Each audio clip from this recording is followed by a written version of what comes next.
బంగ్లాదేశ్లో మరో హిందువు ప్రాణాలు కోల్పోయారు. అల్లరిమూకల దాడిలో కాలిన గాయాలైన ఖోకన్ చంద్రదాస్ అనే వ్యాపారి ఆసుపత్రిలో చికిత్స పొందుతూ ఇవాళ మృతి చెందారు.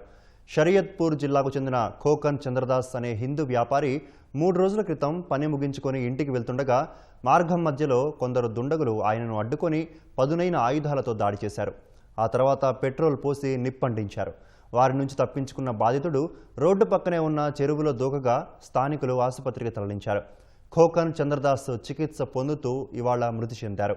ఇటీవల జరిగిన విద్యార్థి నేత ఉస్మాన్ హాదీ హత్య తర్వాత బంగ్లాదేశ్లో మళ్లీ అల్లరి మూకలు స్వైర విహారం చేస్తున్నాయి.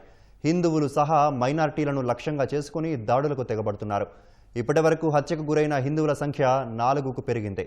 మరికొన్ని రోజుల్లో సార్వత్రిక ఎన్నికలు జరగనున్న వేళ బంగ్లాదేశ్లో వరుసగా హిందువులపై దాడులు జరగడంపై ప్రపంచవ్యాప్తంగా ఆందోళనలు రేకెత్తుతున్నాయి.